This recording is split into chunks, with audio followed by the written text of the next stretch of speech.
Assalamu alaikum mbokk yi, welcome back to the Jollof Football Bantaba YouTube channel, the home of Gambian football. It's another Sunday and it's time for the Gambia football show, guys. Maneko, I hope you guys are having a wonderful, Ramadan.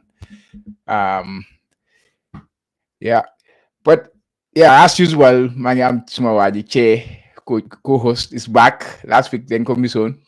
Nga xamna Java ma ne ko suñu waji tamit regular space is around. Buba is in the background. He will join us along the way very soon. Suma gaay nuyu naa leen Che space yéena baax nu fa demee naka koor gi Che.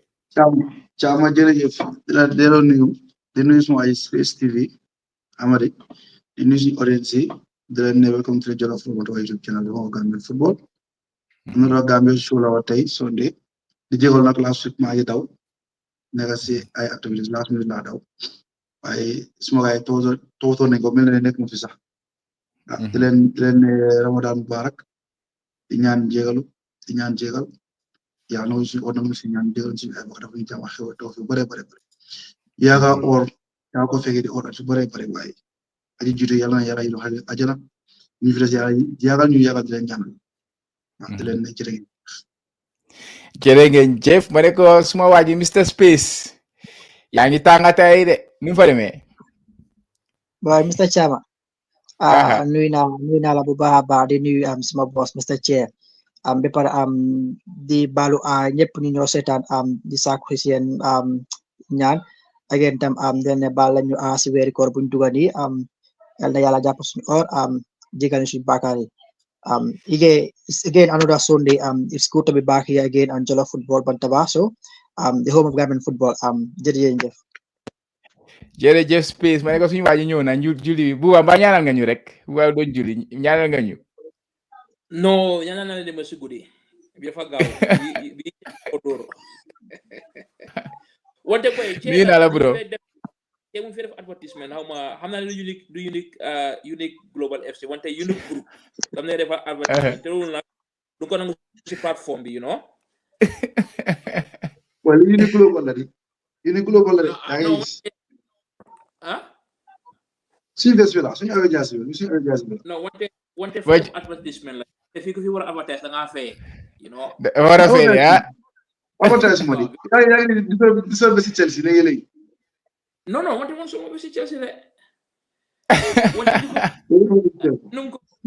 nu ko xamadi waxee rek ak nu cee ñaanee yëpp ñu ngi dal di nuyu ñeen ñëpp tam wax dëgg yàlla ñuy dal di seetaan ñuy dal di déglu di leen dal di nuyu seen tur ak seen sant tey nag wax dëgg yàlla tam last time ñun doon sànni kaddu Alaaji Sarr ñu ngi ko félicité ñu ngi ko félicité because every team bu qualify like every team bu dem closer like daf di gën a expose some players yi pour ñu wone yan talent son kon ñu ngi ko félicité daal sum coach bi daal muy Alaaji Sarr waaw ma ne ko félicitation coach Alaaji Sarr on the progress to the next round, and that of course will be one of the main topic of discussion today. The CHANQ team, their success in Gabon, which is huge.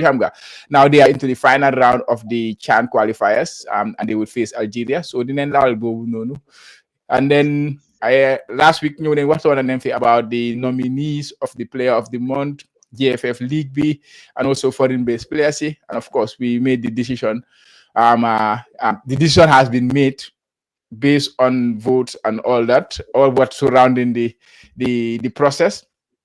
And Space dina ñu wax about the winner and xam nga lan la def si biir monde and why he was a deserved winner ak loolu ba pare xam ngeen de national team bi tamit next week, I think by this time next week when we are here, we will find out the squad that Coach Jonathan McKinstry will be playing with. Of course, we see Coach Jonathan McKinstry currently in the Gambia.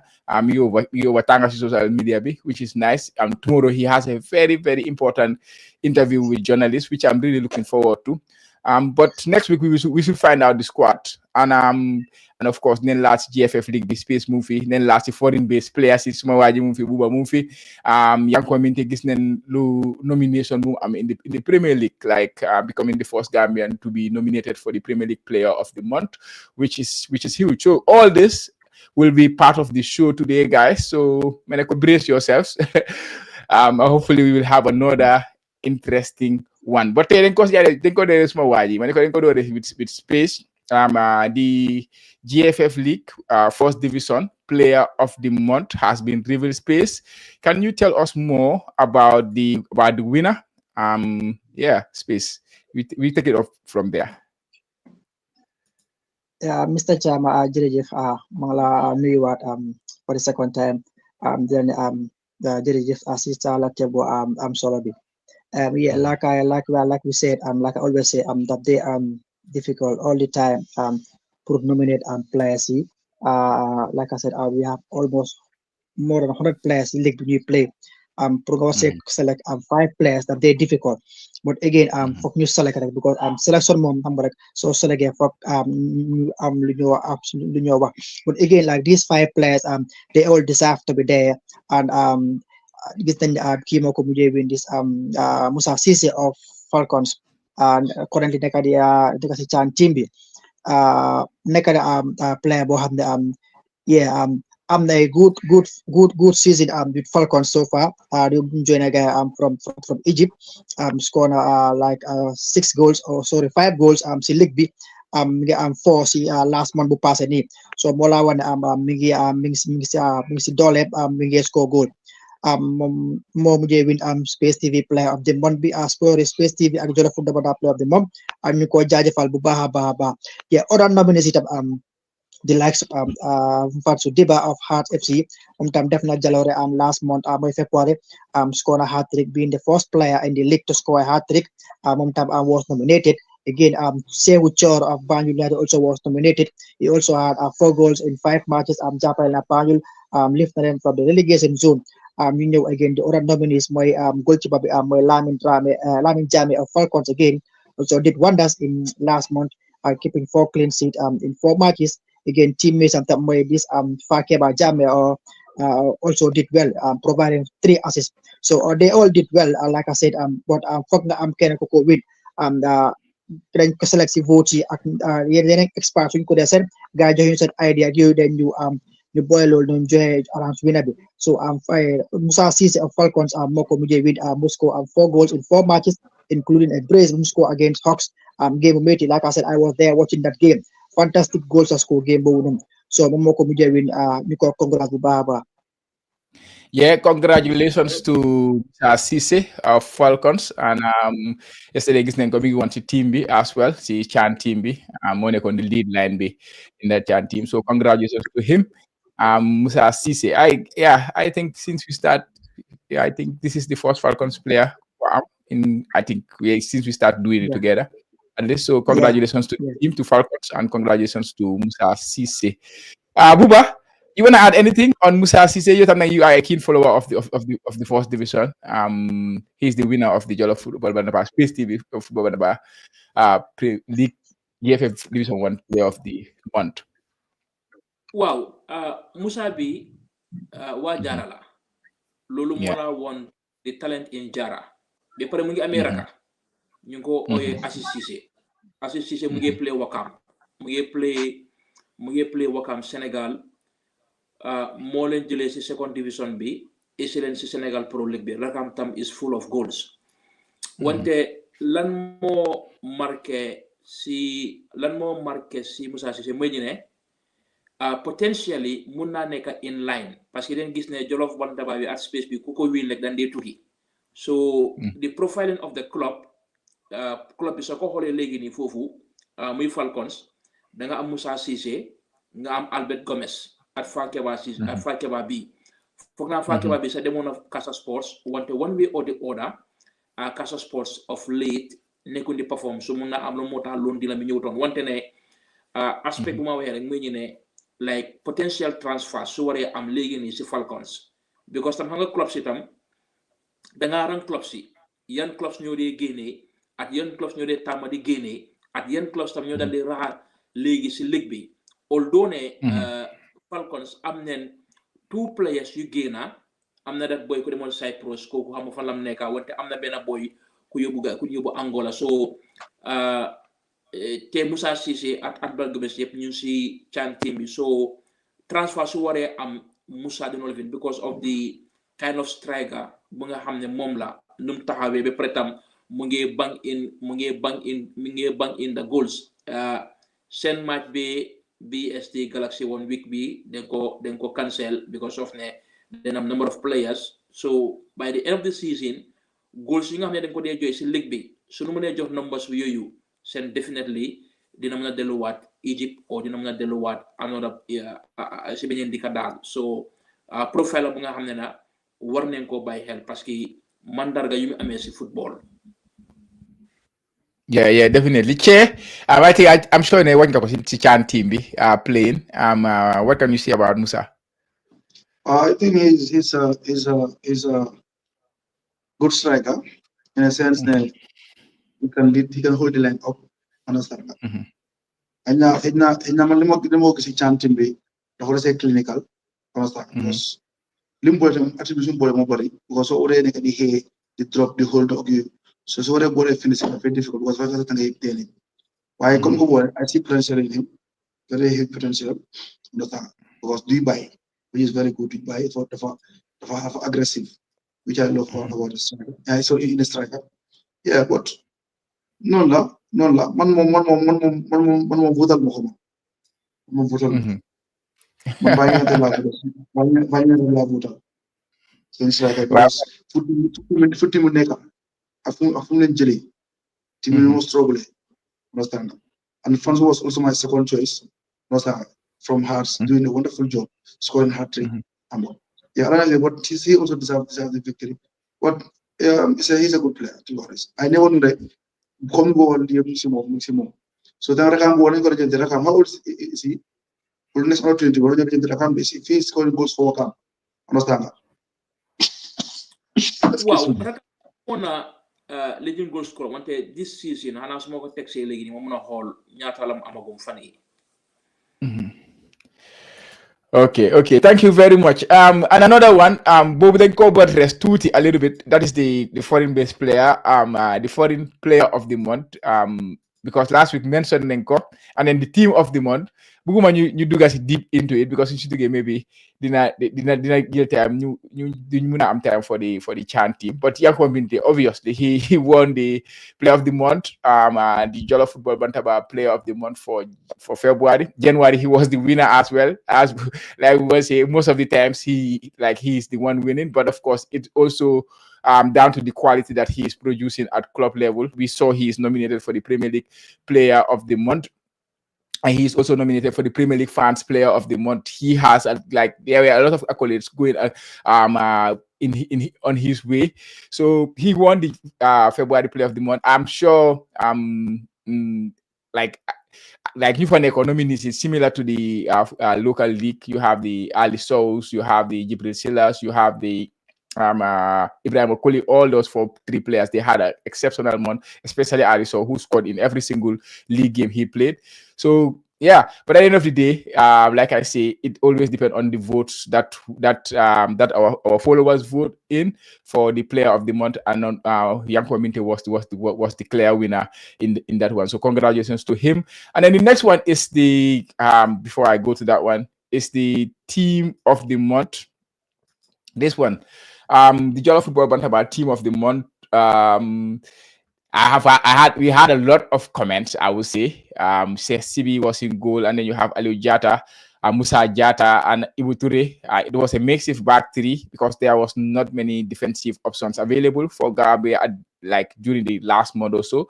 And then you have Bajo and Abubakar Bari in the middle. Then you have Ibrahim Okoli, Jibril Silla, Minteh, and then up top you have Ali Sow and Lamin Jawo. This was the Jollof Football Bantaba team of the month for February foreign based players. Che, let me just take you very briefly. What is your thought on the team of the month? We will talk about Minteh. We will talk about it later. When we get to the foreign based players update, we will talk about the Minteh nomination and all that. But for now, let's just focus on the team of the month. Yeah, I think team is fair enough. Honestly, defensively, you go with a back 3. Understand? But in midfield going forward, I think everyone see what they are doing. Ibrahim Koulibaly they were squared and Yari good. Understand that? Alisson mom, man most surprised me Chama why Alisson we don't play of the month. Man remember what happened, but I other fans are good. Fans are good, exactly. Fans are good. Understand? But man of my because I think he scored every goal, every game. It's a month. Even we can be a square Friday. I think Friday can square. Understand? It's all about footing. The Hammer guy more than few premiership. The Minteh is our star boy, and he's our golden Definitely. boy. He's our Wally Seka. So Lolo Mosinega. But I think the team is good. The team is very, very good. Understand? But at space, Mangla challenge and challenge space, Mango challenge. Understand? Union together. We are playing on full national league vitamins. Position. Waaw yàlla baax na suñu gënee am doole rek dinañ dem si 4 second division bi dem si even si regional league si dem si female league bu watam complet na boobu noonu loolu dafa métti non dafa def si doole boo am rek dafa def sa doole nu mel fu mu nekk nii na doole bi moo bëriwul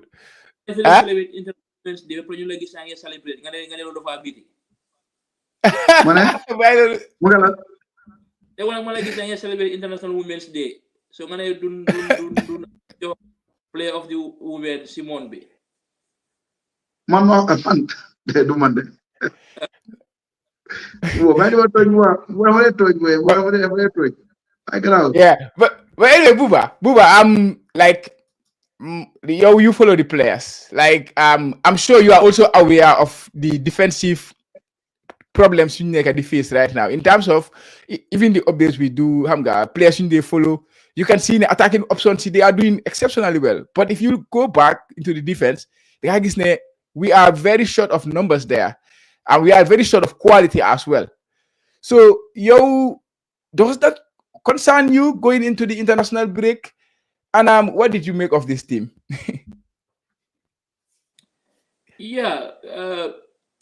Team B mun not play with any other country. Lun tabax ni, I understand. Lun tabax ni. Because football yep risks la,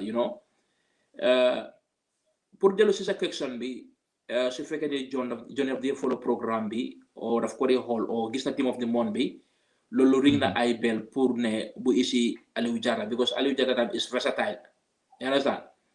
Because for the longest time then they play Omar Colley for one reason or the other how nga fa gani wante gëj na play Omar definitely neku di play be partam atam mu ko dab neku ne comme ne den ko daha si national team bi wante dina fa nekk ba léegi because of then among that crisis that leadership vacuum bu Pa Modou Diagne génne woon you understand because naturally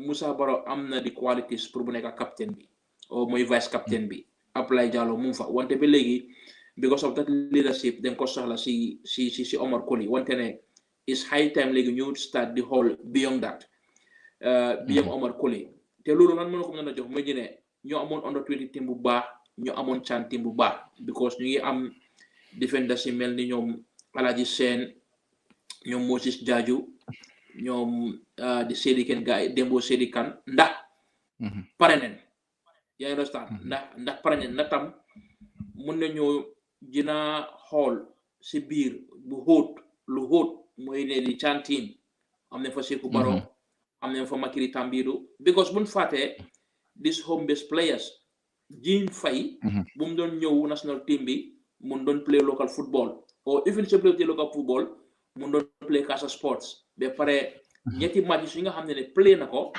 wone na boppam you understand so the defensive crisis because maa ngi jéem a teg ndax kii play woon na James Gomez foog naa play woon na because wante léegi tam second round bi ñëwee seen position si seen points dañ nekk dali drop wante tam national team is a different ball game play bi nekk di dali play clubam kii mu ngi inform soo leen isee lu gars yi wone daf dee different dinoo joxe seen dinoo joxe yëpp wante ne with this team of the month nii like Aliou Fadera ba pare still is a concern for him like lan moo tax nekkum di ko daldi te wax dëgg yàlla versatile player la wana xanaa nag kon ñu fa ses rek mooy sa Aliou Diatta yaa ngi wax Aliou Fadera Aliou Diatta la bëggoon a wax comme he's a versatile player mun naa play centre back mun naa play because Egypt si ligue bi noonu ko dal di use wante ne otherwise sa half cast yi mooy ñoom Layon Ndiaye la so yes, we have guys never Diego. But anyway, thank you, Madam Space. Space, do you want to add anything? What is your observation on the team of the month? Yeah, you mute Space. Okay, it's a good team. Team being a Sampani, it's a good team. Like Buba said, my only worry is most in defense line because most of our defenders not going to play. Some of them are not having minutes. Ten hell. But again, man, like I said, man, all time my players who play local fee and they can play in league, they can play on the fee. Like but Buba also said, we have players competing in the CHANQ team, the likes of Makaira Tambedu, this Seku, Barrow. Gani a good season with the CHANQ team, keeping 2 clean sheets. So maybe could be mystical fee come Bahel. So some defender can play abroad. Some of them are not playing. I don't have the minutes, especially our captain Omar Koli. So when Munna gets to one of those two or defender, Makara Tambedu wala Seko Baro, in the put inject them come together from Bron Kobe and Jane 5 again this Kina Confi Jaraf, Idrisa Ceesay. So yeah, Idrisa Ceesay. So it's good time come you guys to because CHANQ team is next to the national team. So defender you have a okay Munna Muna boss in your national team. So for my small word that some defense. But apart from Lulu, Kanambi is good, midfield is good, they are scoring, they are competing and playing week in, week out, but the defense for like wara Bahel. The soccer Bahel Gambia in some games they play a pass years, then they concede a lot. So defensively, for like what again what focus on you said Minko Muna Revidera right now. Slow. Yeah, definitely. And I got said about my door, like my guys also sweater. But yeah, new move on new them CHANQ team be. We will then that see national team be because of coming over here. By next week, we will expect the team to be announced. So after then a chat on the national team, you expect to see and yan names from the CHANQ team. They will step up. But Balanyo them see low no, you them see CHANQ team be. Yesterday, guy playing in second leg be. Against Gabon, first leg with 0-0, second leg with 0-0, and then the game went to penalty shootout, and then the Gambia came out on top. They won the penalty shootout 5-3. I will start with Space again on this one. Since you're Monaco expert in League B, you will start with you. Last time you came here optimistic. I can remember very well. You came here optimistic after the first leg. We can like the boys. They can make it through, and through they did. They went through. What did you make of the game yesterday and the overall tie? Space. Mute. Space. Will they party mute binak? Okay. Mana jerejef chama sala tebu solo bi yeah, Demala game like I said, it's a tough game and second leg was our nala ko I still believe in the boys that come mun nañu qualify utam mo lolu moy because gis na squad buñ amé ak of the players we have ne ko mun nañu dem ko first game gis na Gabon duñ play suñ pousser tout rek nañ ko mëna make so Demba at least we've seen a better football than the first leg when play with Senegal.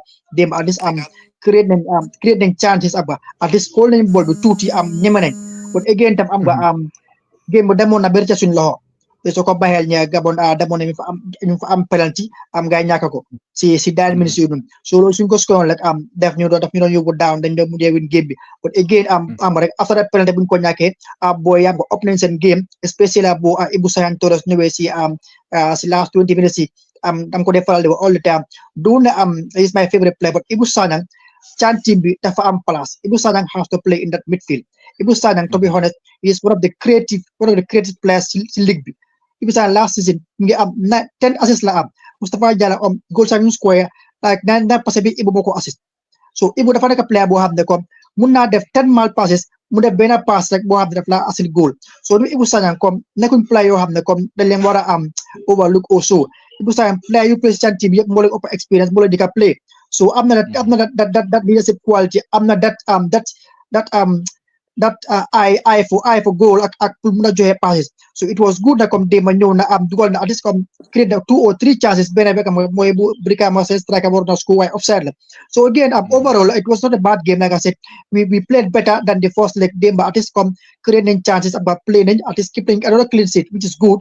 So didn't congrats rek ne nañ gëna addu suñu game bi rek am ba initially buñ doon door comme boys comme they were nervous am ba bobu game bi dooré go soko bayal am play bari comme dañ jé ragal pour keep ball bi téné ko pour possess ko way after bu lolu Ibou Sayan duggé lolu comme mu la nam fassé comme nañ ko tek ci suuf ñu play ko which is good am dañ gé am jaajefa ga bu ba ak technical team bi ne len kam nañ all boys yi because li squad dañ fi am so nañ jox boy comme ñeme bu boy sola buñ ragal dara so leen gëna congrats rek comme ni ngeen Algeria dafa gëna it's going to be a tough game against Algeria because ñu am ñoo gëna am tactical that any other team in Africa if you have the come then they play a guy moy boy ñoo xam ne comme they are blacks I mean waaye naar yi comme seen player that they difficult si gënal daal am dama over content daal dema si win bi daal Now content of si win bi yeah madam si Buba 2 games no goals scored that is the negative but 0 goals conceded as well and then they won the game on penalties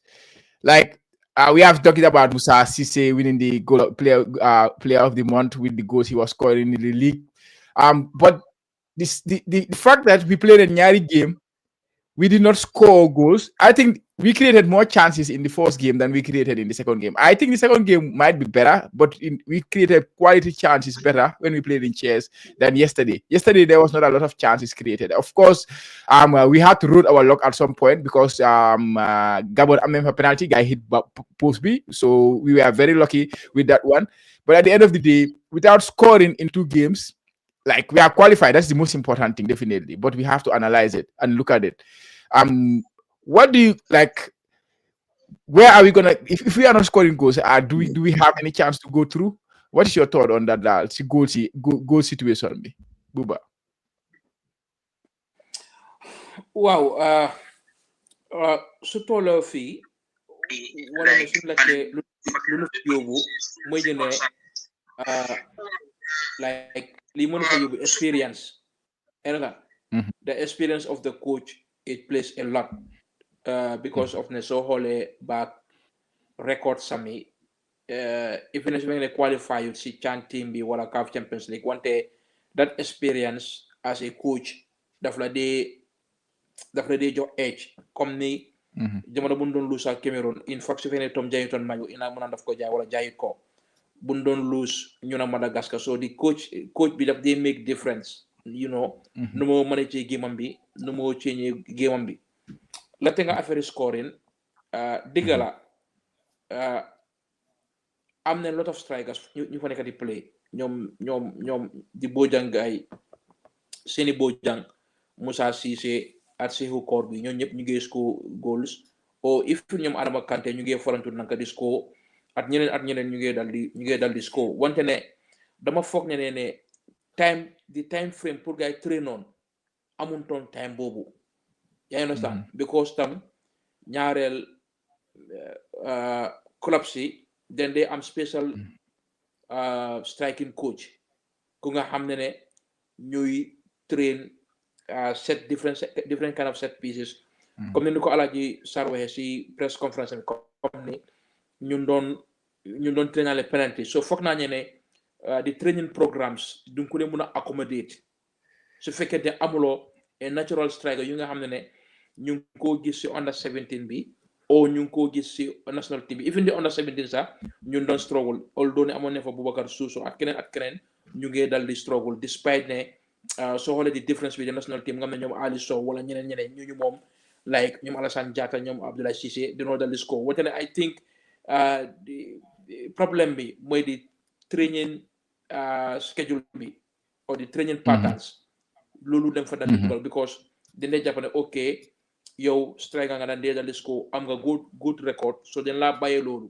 you know ko ji su dee ñëw foofu den laa bàyyee loolu duñ la dee defar you know duñ la dee defar or duñ dee mën a am that combination as a team you understand because as a team wi nga bi su jëlee bool rek dafa xam ne yow da ngaa daw foofu yaa ngi understand so or even the half back bi sax so overlappé sax dafa xam ne da ngaa daw foofu even the corner wala di free kick sax yooyu yëpp nekk na place yi nga xam ne foog naa Gambian coaches yi def ñu dee dali sonal so man ay affaire goal scoring dama foog ne is tactical lu nga xam ne war nañ ko analyse adresse waaw war nañ ko adresse ba pare tam space waxoon na something about si Algerian si duñ slow seen game am nañ speed bandi leen questions yi nga xam ne Gabon laajtewut ñu ko questions yi nga ñu dal di laajte place yi nga xam ne Gabon posut ñu place yi ñu ko dal di laajte wante ne like every victory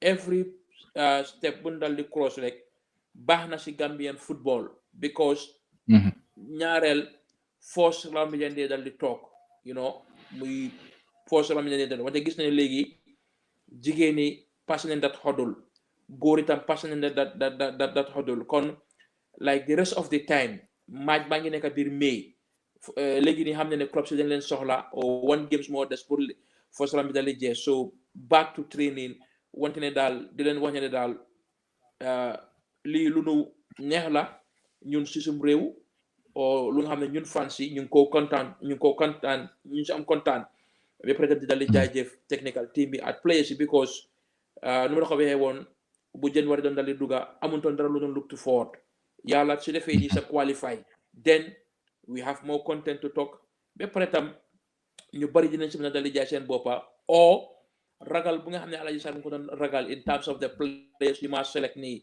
mun naa am tam dina si mën a tabaxal benn xale tam wone boppam wante ne it's the right step right direction la just the planning at the technical at the tactical li nga xam ne coach bi moo war a dimbale lu nga xam ne mooy team bi because Barcelona den soxla coach den soxla system.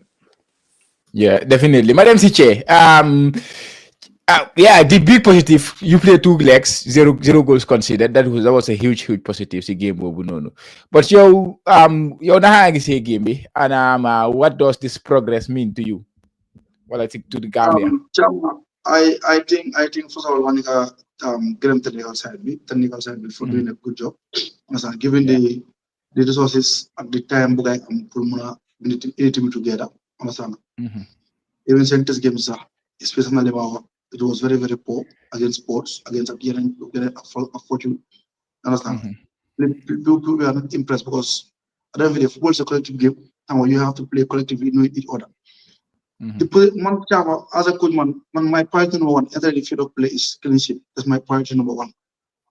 So to the place every time. So it was me feeling priority number one more clean sheet. Because when you score during the win, the chance will come. Either half or big chance. That then coach lose place that is but if you don't concede, we don't lose. Okay. Regarding the attacking aspect of scoring goals, you all know football, the most difficult part is the most important part, which is scoring goals. And to score goals, sometimes you need luck, sometimes you just need one play, but most of the time, you need a combination. Most of the time, you need a combination and finishing. Because that passing variation between the lines, key overlap, key lay, or key cross, or key lay, let's get a 3v2, 4v3 counter attack. Understand? But team, when you have a team, the quality might be there, but the time was not there for them to do all those things. Understand? Yeah. And it's only Chama. At our level, government level, they am swing players. They am these 2 problems was a main issue, which is the psychological aspect and also the tactical aspect of the game. Because we all know in football we have four corner models: the psychological and the mentality of the players. You have the tactical, the technical, and the physical aspect. The physical and the technical aspect, I think, plays definitely. Yeah. Naturally. Tactical awareness is a big issue. It's a big issue. Understand? Players most of the time, they moo tax maa ngi recall bu ñu am suñu silees ngeen baal ma sànq dafa ñëw laaj mu nga yéen coach si gaan lu tax yéen su ma yéene su dafa ne pire foofu su ngeen tax su teg leen bi xanaa yéen loolu de lii seen terrain grand ñu ne ko xale yi soo jógut wax dañ laa lay because li leen mujjee wax foo ñu dugal loolu leen di ko fàtte so you must be on the touchline talking to them tëjal fii xaaral fii nañ presse no xaaral low block nañ xaar nañ lii bul duga xaaral nii if not rek da nga am problème understand so that's a main problem because ñoom most of them dañuy ñëw train si pour ñëw train parce que ñëw train nañ def nañ ñëw train naa ñibbi nañ ko ñu li def nañ ko ñibbi nañ understand pour ñu dem nga def la even after train nga laaj leen sax what do you learn from this training lan nga foog moo tax ñu def lii what are the objectives of this training is a problem they will not even know because they were concentrated ñoom dañ ne woon def leen rek ay def yéen when it comes to the psychological aspect démba dafa reflect suñu mind some of our players mënuñu woon a go demo crowd because on so many occasions maa ngi gis ñu ngi am counter attacks yoo xam ne composé la laaj nga find the right pass pour nga mën a assist or nga score but ku nekk da nga gis ne place wala dañu jeexante boolu génn si tànk yi understand playing the simple ball the simple pass understand at some point if you're going forward you must take risk comme ni ko boowee football is all about risk you understand make that progressive pass understand jëlal risk léegi one for one try nga jël sa opponent because a player like Nabila on 2 occasions first half last time to be honest I was sleeping understand because like Buma use that word but first half moom mooy loolu so after I couldn't take it maa ngi commande maa ngi nelaw man dama ebo sa duga gis ne ñëwin penalties understand so like Nabila on so many occasions mu ngi am fun and he's very good on 1v1 space no what I'm talking about waaye da nga gis ne dafay dem delay duga si ñëw pass midfield si o mu ñëw pass xaabagam bi mu ñëw taxaw si line mu jox ko mu continue mu pass understand jël ko di nga am faam o nga bit ko di nga xam lu moo saf xam nga so but you understand he's young so that exposure tamit dafa nekkut so loolu dafa nga yóbbu si white space bi mooy ne ñoom kii nii ntar sa space bala ma nekka foofu naka Sagnang Ibu Sagnang those players are exposed ñooñu xam ne tukki nañ play so many places understand I think CHAN bi man personally man dama de boo indi young players understand but I prefer more experienced players more exposed players understand because young players they can play in under 17 under 20 I think that's commercial Nabilai he has having a good scene it's good guy also to team but I think he will be better playing in the under 20s understand there are other experienced players on the second division bisa help team understand but other day come so far so good but I think buguma wax rek ñu ne ma ci waxatina waaye yàlla ba football ñaa bu damal ñaa wutu la fu mo demé waaye Chama we have a man. Yeah, and we need to score. We need to score goals to qualify that game. 100%. I don't think if we keep to like if we go those 2 games without scoring, I think it will be very difficult for the team to progress. Yes, Chama, talking about Algeria and also talking about exposure. Chama, the big question mark is naka lañ mën a play chess te mënuñu play Gambia. That's my big question mark. Chama, the only way we can survive Algeria, I think, is for us to play in the Gambia. No chance to survive Algeria. Going to chess will not help us. Inside Algeria, Chama, you get nervous. Imagine you can build Algeria, a footballing nation like Algeria. Where they call it Neka. So let's see where we're going to play. After no, it's gonna be me. They have time to prepare for that one. It's gonna be me, yeah. So fair enough. Understand? Kaya wala ñu fessal stade bi. Ciao lolu affaire la de. Because so imagine nga jëlé sa local place it's going to be a big game for us. Yeah. It's going to be a big occasion for them as well. Yeah. National team, female team bi ak CHAN team bi. If they can play in chess, where can they play in our stadium? Man, I fully know that our stadium right now, understand? More game with chess. Man, personally, I know that.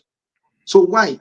And none of them, the ministry, the stadium board, the federation, none of them is communicating with us. Loolu tamit caawa lu ñu war a taxaw seetlu la xam nga pour ñu qualify next la muy jigéen ñi muy góor yi we need stadium. Yeah, absolutely Buba Algeria tas la de dina métti de yow foo toll si boobu noonu Wow, only technically and tactically, like you know, am exposed. So wanted of late commission for women could them come the funko yakare with the national team at some categories at even send clubs you know participate in CAF.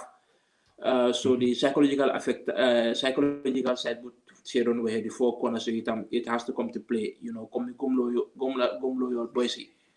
Even chairman of affair chess, even chess and government for fans. So you fun play irrespective of fun play, you just the upper fans. We program Algeria nekk a very hostile place pour ñu dalé dem wonté like game bo Alhaji Sarr play on because ñu ko fay sancta because of the experience at be program experience mo dem na wino game bi wonté né sum home game bi ñun ñoy play home ñu Algeria ñoo nekk di first ko fofu score goals winal game bi. You know, because so score goals, there are stand a lot of chances. So winning game bitam at least there are 1-0 aggregate at least. You know, you can sustain the first 45 minutes. Not draw a guy second 45 minutes bitam. Fekente do jël lu nga xamné moy pressure. Wonté né opportunité bu nga xamné la ñu sé ñaan yalla because ñun den bëgg sun play ci Ghana. Then musunta dem CHANQ or musunta no dem CHANQ a very short one that was in Ghana. You know, one thing like some football you know that day. If you know so no new back we somebody under 17 at this CHANQ team qualify him, then no hijalat. One thing we make sure like we make sure jamano you won jamano Denmark 1990 bugay win a Euro bi. Then hijalon you win ko. So that psychological aspect wara duga ci boy ci you know, like boom talk the last 1 month you train, you know, then engage these boys, you know, the goal project, you know, how many under 17 bumper want to then engage guy, then trainer guy gonna mean and bopa. If there is any adjustment, lunga how many warning quarterly def CPT, coach system def adjustment you because it will mean a lot. It will mean a lot soon what you qualify to this to this CHANQ because then what did dal don't know when football nation len te nekkon di dal don mëna wone football nation len ñu ngi tok di joy defenders fan no jëlé defenders yu fu ko jëlé moy ñene ñuy dem di play week match in week out ñu mëna analyse vidéo yi ñu iselen ci national team bi so am nañ time trop before May you know fu nekk ni na gaay rest this week ñu resume job because most of the time planning about they fail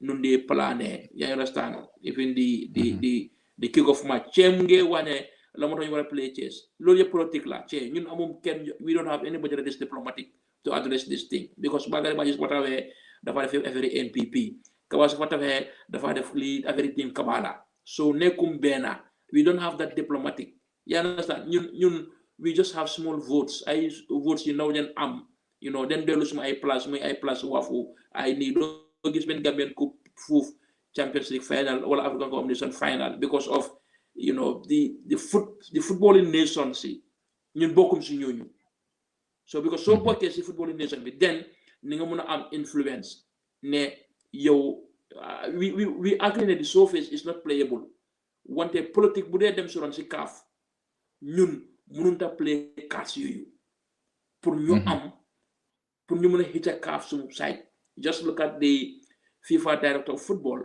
mom ni mëna ko la bu ne Mauritanie lu mu fa wax kon ne Mauritanie té lu mo ne Mauritanie lu mu fa wax the FIFA the director of football for Africa FIFA director of football mo Mauritanie lu mu fa wax Che oyul buba may lan baru wax bu mo xene seeing is believing something like that buba du part go wow buba my miss Mr. Pardo ya kanal bay wacama bantul lako Mune seeing is believing. So why like Fernandez, Gelson Fernandez, we know Morocco, and then he saw their facilities and Mune see. Then he posted seeing is believing. I'm gonna meet you Gambia a day before that, and then Mune Morocco. Bunyo Gambia what do know why Morocco? I'm gonna and so. Ciao, if you don't see, how can you believe? What? No, I think I never continue. No, fu la buona em like comme ni like it will mean a lot for some qualifier. It will mean a lot for the because for the nation, yeah. We have to Yeah, definitely. Well, definitely. Well, ma demaat si space finally. Bu game bi jeexee déglu naa sa coach bi. Déglu naa coach Alhaji Sarr ak press conference am bi.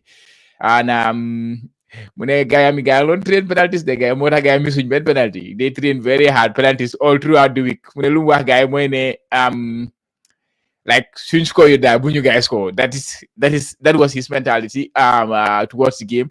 I think that would be a very difficult. That would be a very difficult against Algeria. I mean, going with that kind of approach or going with that kind of mentality, I think might end up with disappointment because you need goals in that game. Man, roll of my worry. We need goals. We need to create chances. We need to create good chances. From the coach's point of view, and you on the observe training do you think that fee now against me we can work on that and improve on that aspect of our game to score goals? Space. Chaba jërëjëf si sa laajte bu am solo yeah déglu naa waxam bi but waxoon naa ko suñ ok si campé bi fay na ko woon si space bi campé bi all the strikers that we have in the CHANQ team so ko bàyyil seen history si league bi none of them Musa score 10 plus goals so ko bàyyil muy striker Birkama bi Seyni Bojang muy Ibrahima Gueye of BST Galaxy Musa Ceesay of Falcons you name them Dawda moom demut striker yëpp nekkul striker yoo xam ne comme dañ laa jox comme 10 plus goals they are not that clinical in front of goal ñoom ñëpp comme like especially comme Musa Ceesay of Falcons ak this Ibrahima Gueye of BST ñëpp similar type of striker lañ comme they are more of a center forward dañ dee hold up si kaw am nañ doole ak yooyu noonu so daf dee difficult trop pour gars mun a score because they are not that clinical again they are very good they can score goal from time to time but nekkul striker ba comme like ñu Aliou Bari comme ñu laa mun a jox goals comme 24/7 ñu laa jox goals yoo xam ne comme yi nga soxla so loolu war nañu jéem a improve because Algeria to be honest dinañ wër bool bu baax dinañ caaj so lu ñu war a def mooy against Algeria mooy nañ déglu gars nañ play war ñoo déglu gars because naare soo leen songee bu baax rek comme da nga am problème gars ñu daa football ñu gën a technical so dafa difficult against Algeria but like I said man team bi daal comme man dama gis suñu qualifié daal si CHAN team dem qualifié tournament because xam naa tam players yu amee players yu comme mun nañoo football ok mun nañoo deliver they are doing it def nañ ko against Gabon despite na comme with those two poor performance against Gabon both legs I still na comme we still have time from now against me mun nañoo improve si loolu noonu te it will help us yeah definitely waaw we need goals nag goals yi moom war nañu ko liggéey but ñu jàlla ñu dem ci national team bi we expect Coach Johnny to name his squad on Wednesday, Thursday, or Friday. Usually, those are one of the days whom they name squad and be. And be Dole Bubala. Foreign-based players, mostly they dominate the national team. We all know that. And then now we are talking about the CHAN team, the players for Neka. You're so wholly from the point of view from the CHAN team, like. What players do you think there is potential for guys make impacts in national team at this point? Of course, there is a player in the CHAN team who is currently in the national team setup. That is the goalkeeper, Lamin Sedi. He is in the national team setup, and I will expect to see him again in the squad because of the, if nothing, because of the CHAN qualifiers guy they can play. Because when the squad be that only improve him and also my captain team post team. But looking at the CHAN team. Young players nga foog na ñoo mën a make that step up or young players nga foog ne you nga expect ne they should. Wow, loolu nag xalaatuma ko woon last time léegi laa ko soog a xalaat. Okay. Amom that handicap pour ñu isi ñoom ñëpp. Amom that handicap pour ñu isi ñoom ñëpp. Defenders dañ fa soxla centre back dañ fa soxla. Te centre back boobu naka la moo ñëwee mooy ñu ne su fekkee ne coach bu Oyud Musa Jatta former BST Galaxy player mën nañoo for foofu mën nañoo for ila Tambidou or Sekou Barrow because the same opportunity lam joxoon Idrissa Ceesay te Idrissa Ceesay execute on a game based off the rating sambi at 11. So it's more about ngade trust players. You understand? Yeah, trust players. Even play be su start to tesa isiko. You know, because as much as ñu bëgg sum ñu jël sum local CHANQ team tam wonte tam xolal benen play tam ku nga xamne koku tam mun na play roles yoyu muy Aliou Diatta bi. Yeah. Aliou Diatta bi gannaaw mun na play center back at left back. So there are options. Wante ba léegi tam dafa dal des tam Johnny at the ministry at the federation qualifier si lan mooy seen jubluwaay. Yeah. Especially the coach daf ñu war a wane ne lii mooy direction bi te foog naa benn direction rek la mun a am mooy ni ne ma isi team bu nga xam ne ma isi groupe bu nga xam ne ñii laa bëgg a liggéeyal ñii laa bëgg a ñu miin suma formation ñii laa bëgg a liggéeyal direction boobu tam foog bu woon ñu ko si biir press conference am bi foog bu woon ñu ko tam si biir journalist meeting bu mu amal journalist bi then dinañ ko mën a suggestal players yi you understand ne kii because fu mu nekk ni am na players yoo xam ne gaañu neen or even ñu ngi fàtte kenn te moom mu doon dem toog muy Nuha Sonko you understand Nuha Sonko is a fine center Chuka mun na am fu dem mu ngi play ñoo ñëpp jaa candidates Efra Omar Gueye left back tam candidate la tam you understand so because moom moo xam ñan la scout léegi si jamono bii wante like pour ñu narrow down the list ak ñu narrow down suñ focus moom daf ñu war a wax naka la bëgg a songee last match yu dal di des nii because foog naa yeneen player ak Kenya yeneen player Ivory Coast you understand we have lot of players pour yu nga xam ba pare tam scout na lot of players te mun na am sa benn half class dina si bokkaat wante ne lu mu mun a dal di def because mos naa neex naa dina fa delluwaat because that's the respect Lamin Sedi day am suy play si CHANQ team bi that is the respect Lamin Sedi day am suy play si league bi ne man national team player la te there is nothing wrong su match ñu na Kenya Lamin Sedi play because like nga dee isi play wu leen daf ñu lor in the past you understand isi na fi Matar Ceesay play wu loo ko Matar Ceesay ñëw na fi play wu loo ko Abdoulaye Ceesay su play wu tam bis ñu ma Tunisel kan moo doon score goal bi so it's high time coach bi tam you know and these are questions yi nga xam ne mën nañ ko la tey ëllëg or si press conference bi tam I understand ndax mu ngi jox a fair representation of all players na tam mu ngi consider tam ok fu mu nekk nii am nañ defense bu nga xam ne weak na am nañ defense bu nga xam ne handicap na fan la moo jëlee options yenn saa yi necessary problème di la jox options nu ma ko waxee woon Mamadou Ndiaye at ñoom Omar Colley di partnership was good you understand Omar Colley tam mun naa use this moment tam mu ne team ne you know what maa ngi def well dem na national team am na fa ñaari clean sheet exemple if ne du goalkeeper de wante as a defender maa ngi xool opportunity bi tam ndax Adama Bojang dina bokk si mix bi parce que ne mu ngi play last 10 games yi maa ngi xool another scénario bu nga xam ne ok Abdoulaye Ceesay decide ne bàyyi ma toog fight suma place fu ma nekk nii parce que team bu es la dem yaa na saan loolu moom ak agentam bi yaa na saan ne bàyyi ma toog fight suma place because yaakaar naa ne national team bi dina fa am minutes yu am fayda o ma ñëwaat continuer fu ma dal di bàyyoon so there are a lot of options mais par exemple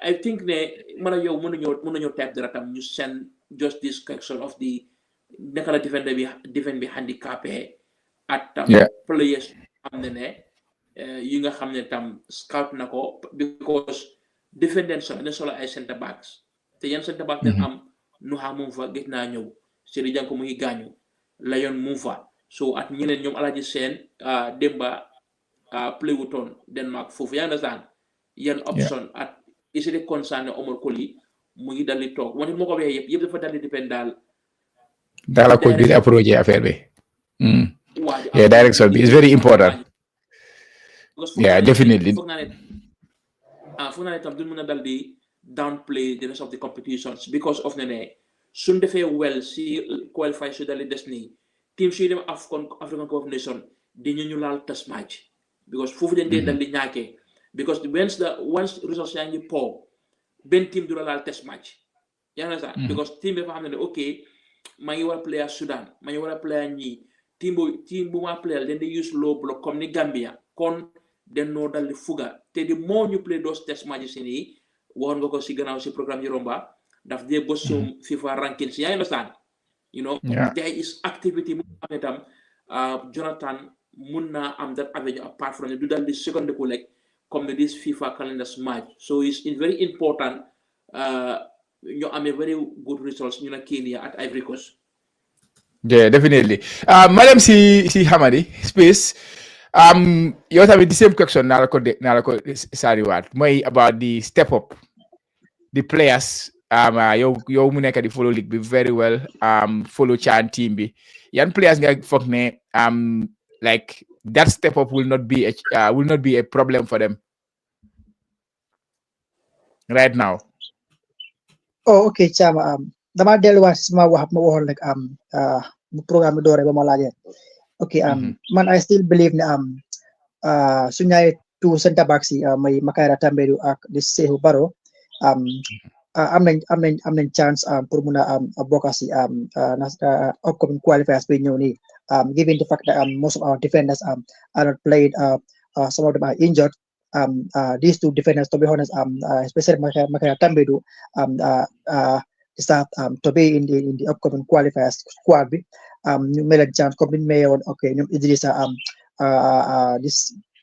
Idrissa bu ko may chance nekku ne comme dañ ko lobby boo tama dañ ko deserve they keep two clean sheet in 2 games and they competed in the league te coach wax na ne comme moom dafa gëstu suñu league bi su fekkee dafa gëstu suñu league bi comme mu sola ay différence squad bi mu gis ne comme différence yu ñu xam ne player comme amuñ time am na ko du am playing time or they are injured mun naa gëstu waat suñu league bi especially si CHANQ team bi one of these two defenders more included si squad bi for the upcoming qualifiers I believe ne comme gars pare nañ deserve nañ pour nekk fu noonu just dafa nekk ok comme Alaji Sarr ok tactique bu mu doon play rek ak lu santa gaay moo taxoon comme ñu doon play that long ball also but they are very good defenders about them dañ dem na keep tense bi dañ ko doon na roll si suuf ni play ko they are confident with it so I think that they all both of them are one of them deserve to be in the squad. Yeah, that's my those are the players that can make step up. That is the two center backs in the CHANQ team. Madam si Che Buba wax na fi something very important because yes, suñ coach bi fii nii xam nga ko because suñ coach bi so Buba mi ngi wax ne how the coach is gonna approach this what well coach so yow as a coach xam nga ne fu mu nekk nii World Cup qualification is very difficult. It's almost impossible. I will not say it's impossible because it's not mathematically not possible. So it's almost impossible if you look at the odds. And then they have to be qualified, and then we have to build for the future. As a coach, how do you think Len gonna approach these upcoming qualifiers? What should be the objective? Okay. The objective is to integrate more players in the system, being it local or foreign. That's one. Secondly, we also need to make sure that you go up higher the ranking because it also helps the team when it comes to sittings, understand that player transfer, you understand. Because national team there's nothing but results. There's nothing but results. Understand? For under 20, under 17, you have development. But national team is a result-based business, just like the top clubs. You understand? So lolu mom moy objective pour mo solo manda na indi more players under national team bi ñu gëna am big national team ba gis ne the experience will be there. Then, like the more you have bigger, if the player pool is big, the option, sorry, will be good for the team, for the coach rather. Mr. Selection. Understand? Correct. And you get joy if you defend as a unit. Musa, I think it's the perfect time for the national team. Understand? These players, I think this no 6 months under 20. And I'm way Tambedo, right? Yeah. See CHANQ team Tambedo, yeah. Understand? Yeah. I think Kodam deserves a chance, like the chance we give to Idi. It was not played in Senegal. He wasn't having the minutes. He was on the bench at Giraffe. Especially at war. No, he was not a regular player, but he was called in the national team. And he had a good performance. One of his games, he had a top game. Understand? Lol, I was the coach. Lol, like that. Secondly, my motto was the national team, CHANQ team, when you're playing Eagles national team.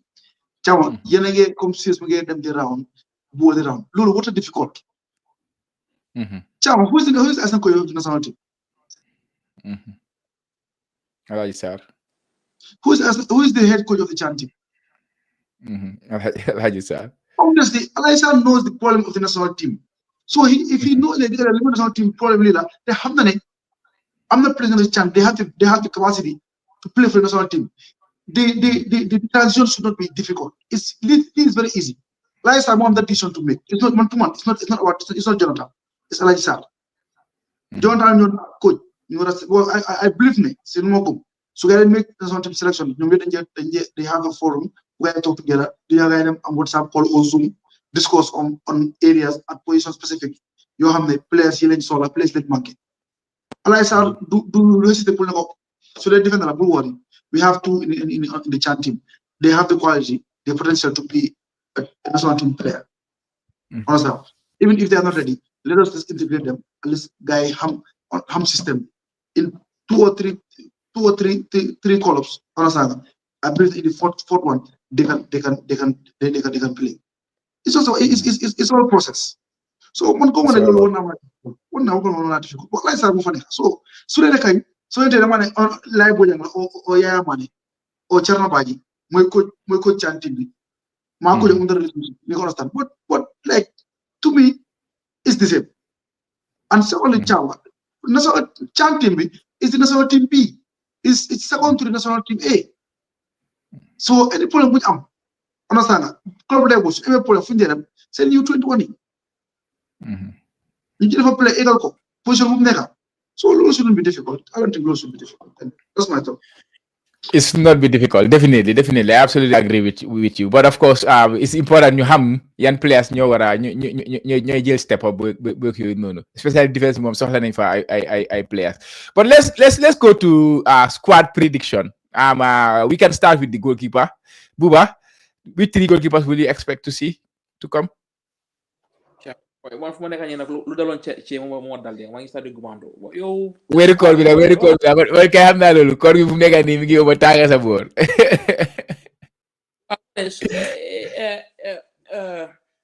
surprisingly club si jot nañ invitation ñu ngi start di publish because publish nañ bu seesi which is already unfortunate. So boobu is obvious boobu is obvious waaw unfortunately comme ni ne dégg nañ the league audios, you understand? Nego the audios, I want the league invitations, I think another goalkeeper for content may Baboucarr Gueye because Gueye na yaga mu ngi ñëwaat so as a coach yow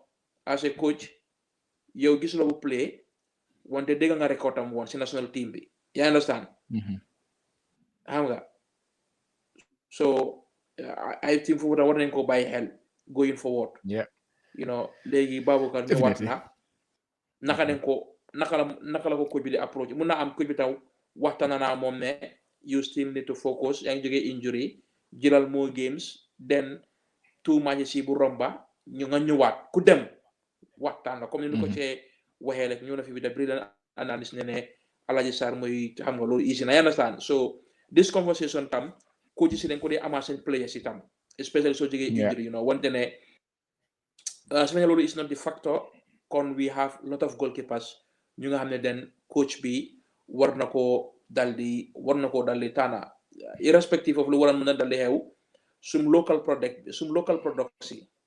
local players yi then deserve place ci national team bi because of ne mu ngi seen a very positive results ne suma play because space ak ci one and three defenders yi and wax dëgg yàlla lu nekk si seen mu ñu ne they want to play the national team ñi sa bëgg na toog si benn this CHANQ team they want to play CHANQ team bi den bëgg a play bëgg na toog si benn national team bi sax if you talk to Sekou Barrow soo waxee Makiru soo waxee Albert they want to play they want the cap definitely den ko soxla so xam nga definitely so lu mo tax the local based players product is very important.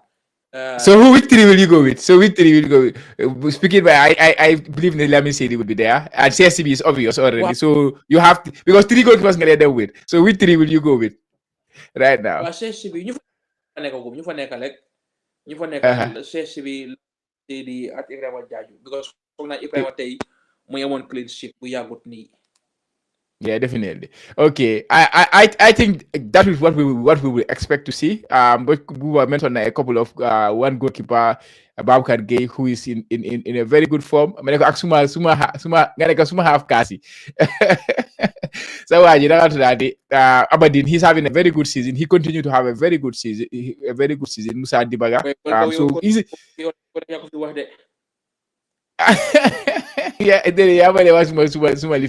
but space, Che, you agree with the three Buba went with, right? The same three that the coach went with in the past. Or Che, you want to change something there? Chawa, I prefer to bring Dibaga. I think it's about time on new focus on something. If I was the coach, my objective is to compete, but also integrate more players in the national team. You understand? We all know Lamin Sedi is the CHANQ team. Mamuna is the goalkeeper. But I prefer to bring him. But he necessarily, understand, light drop this time around in the Dibaga. That doesn't mean necessarily he will be out of the system, did it? We just need to. Well, he's the second choice, understand? He's the second choice. Puman, he deserves to be second choice. But also, I think we need to test other players. Steck, one on his position, one way play, you get it for good. I think Steck needs to establish himself in that position. Yeah. So I don't think that it's important. It's necessary you get it cover. He should play all the games. He should continue to play. But I want Dibaga to be integrated in the national team. At least know the culture and the feeling of being around the national team setup. Because we all know he was born in Spain. You understand? He's Spanish. You know, Scotland. So I'm with that Gambian thing much in him. So being together with the player, I think for one goal now alongside Lamin Sedi. Yeah, I think it will be very difficult.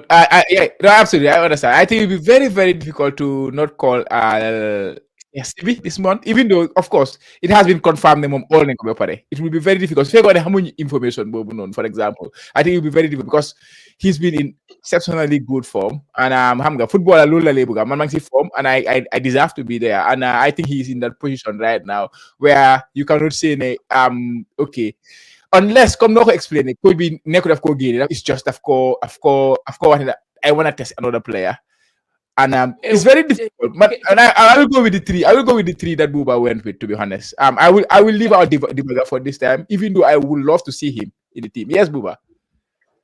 Well, I'm not being able to put chair. We want integration. What the nyata players that want to integrate league ni. Si fekente won ñu ngi am Abubakar Bari at Mahmoud Bajo ñu leen jox time because si previous squad list bi announcement bi or the previous squad bi consistent daf dee dal di lifin daf dee dal di des yaa understand because players come in and go wante maa ngi xalaat ne suñ mënee amee kind of a group yaa understand a kind of a group bu nga xam ne nu ma ko waxee woon nii doon pour ñu yokka si lu bari you know is optional especially the CHANQ team or ñeneen so wante ci intégration bu nekk ne nee na lu tam do hamper the direction bu Jonathan nekk di dalee because doo bëgg a isi lot of players doo bëgg a isi lot of players fekk ne yaa ngi amee players yu nga xam ne yaa leen amee nii te ñooñu tam sax xamuloo nooy use gars yi o xamuloo kan mooy sa choice soo xoolee si striking department bi because am nañ for lot of options. Okay. Buba, I think you're gonna miss more point. Integrating players doesn't mean that you have to integrate a lot of players. You understand? mooy like indi 2 or 3 players US nga indi based on su fekkee ne am na players yoo xam ne like they are established ñu ngi fa xam ne ñi di established players lañ yaa understand mun nga indi ñeneen players yi ñu ñëw xaar not necessarily dañoo use a play full time mun nañu rek have a feeling of the camp of the national team 2 or 3 players soo gisee ma gën a laal si goalkeeping department bi sax because it's easier that area than the outfield because goalkeeping moom xam nañ ne mun ngaa yu 3 goalkeepers kenn rek ay play full year kenn rek moo di play understand so foofu laay waxee ak tamit comme tey a player like Musa Jatta di issue mooy left center half la he's young he's playing he's performing understand he needs to come and we have problem there he needs to come even though if he doesn't play he needs to come you understand ku mel ne Jibril Sira for example he needs to come but that doesn't mean ne ko Jonathan dafa play with his first 11 comme tey yaa ngi wax affaire yi Aboubacar Tambédou Aboubacar kii nii Abouba soo Aboubacar man ma jaase ñun Abouba lañ min Abouba ak kii nii ak Mahmoud Badji ñu war a play that group plus ñu nekk ma Minteh ñoom Moussa Boro groupe boobu ñu war a play because ñooy yóbbu team bi understand léegi along di game nag xëy na jiitu nañ game a ngi li mu indi génne si kenn indi xale yu ees su dee deesali na mosal leen su dee neesal mu bàyyi leen fa but at least indi na ñu players yoo xam ne ñu ngi si camp bi am nañ kolo man foofu lay waxee but you can bring 5 6 7 players déedéet that's too much 2 or 3 rek maximum every round 2 or 3 every column 2 or 3 understand loolu foofu laa mi depending on tamit player yi perform not the player now what any player because of physical player they have to improve themselves to so that we know that they are worth in the national team but not any other player rek when you're in the because of ne da nga ko bëgg a dugal non Boy, man damay naa bàyyi de man dama sa dem ba si GFF League bi. Wow, space yow yaa baax thank you very much for your time ma ne ko jël neen lu ñu war a jël si yow bàyyi ñu bàyyi nga dem lifin scouting players si league bi but anyways thank you any final words okay nuyu naa la waaye baax waaw all right peace out Buba ñoo fi des de di nga muñ de weeru koor bi waaye ñu dem si defense bi because mention nañ two defenders yu nekk si CHANQ team bi ne ñaar ñooñu noonu war nañu naa consider si squad bi but like usually I would say 8 defenders, 2 left back, 2 right back, and 4 central defenders. If you were to go with that, who would you consider? Who would you go with, Buba? No, some traditional lineup be like James Gomez la at Omar Colley, Ibu Touré. For the name, what the Aliou Jatta this time we're gonna guess so. Ngane Idrissa Aliou Jatta. Non, kii laa bëgg a wax xanaa ni ku dee nekk si right back bi Ceesay Joseph Ceesay nga ne nga xool ne fàtte nga gaay ma ne la Joseph Ceesay waaw Mohamed Salah tam doon na di play right yeah doon na di play daf lay jox another dimension daf lay jox Baboucarr Njie tam mu ngi fa wante I don't think ne dafa ñëw this time around wante tam irrespective of luñ predict or luñ tabax Jonathan am na listam unless injury am pour bu jëna unless injury am bu change listam bi wante ne like we have to go with our strongest squad tam every win daf ñoo yóbbu place mën ko waxee waaw daf ñoo tax nañe daf ñoo put candidate ne if ne demu AFCON sax yeneen dëkk yu dem AFCON dañoo bëgg amaa ñu test match because dañoo jox gaay lu gaay bëgga so foog naa foofu difference la and I'm expecting James Gomez ak Omar Colley yëpp dinañ dal di ñëw or might even start because mën ko waxee sa condition club yenn saa yi si national team bi du la ko dee xañ yenn saa because of place boo fa amee so either nga stay sa club nga jëna fight sa place o nga ñëw national team bi joxe signal si coach bi ne da nga war a start because of ne sa last 2 games yoo am ni because coach si tam they are very particular seen last 2 games yu nga xam ne am nañ ko defena bu nga xam ne beneen defena bu nga xam ne ñu ngi ko miss mooy Noah Sonko boobu tam question la na coach bi wax naa moom lan mooy plan yu Noah dafa decide to stay out of the national team because of this, because loolu tam coach bi tam war na ko mën a leeral ba pare tam the issue of the definitely Musa Jatta tam bëgg naa ko faa gis ba pare tam one of these CHAN defenders daal. Yeah, mereka semua gaya complain si chat si, especially Instagram chat si. Instagram unfortunately, send chat si duñ ko dee muna share on the screen. If you are commenting on Facebook, if you are commenting on YouTube, we can always share your comments. So commenting, we can always share them and then discuss them. But Instagram, I'm the only one who have access to it. That's why I cannot, put it on the screen. So again, but we really appreciate the comments coming in. So please keep them coming. And then if we see something interesting there, we'll definitely bring it up to discuss it. Definitely. Yeah, Che, mu ñu dem si midfield bi Che. Buba daal na defense bi, yow ñu dem si midfield bi after ñu dem attack mu mun a gaaw a jee. Che, midfield bi yan nga expect si digga bi ñu ñëw. Ciao, midfield bi comme on a considéré ma jël wax mooy Abu ak Mahmoud Bajo, Ibu Adams. Understand nga. I think three mi ak kan Francis Gomez tamit war nañ ko mën a indi. No, he's not ready for the national team, boy. I'm just joking. I was just over the 17 times. Understand? Let him establish himself. Well, at least in the last week, start number season quarterfinals. I only go after. So like yeah, I think Kini in the last time around against Algeria. I think we can go you can build on that, right? Especially by Bajo and Kini, Abu Bakar Bari. I think we can build on that. He's playing Hamga and Sekou Touré is somebody people yaga mention pour mu ñëw ci national team bi Hamga and of late mu don't play a lot for his club Grenoble, so maybe he's an option because Hamga national team invitation after them like weeks before. Like comme CSC bi rek we already know ne invite nañ ko ku mel ni Alassane Yirajang already had ne bi space bi ay wax na loolu si space bi ne Alassane Yirajang tam am na invitation, something like that. So yeah, we will expect to see some new faces. But Buba, Sekou Touré, is it the time now? Let me ask you that particular question.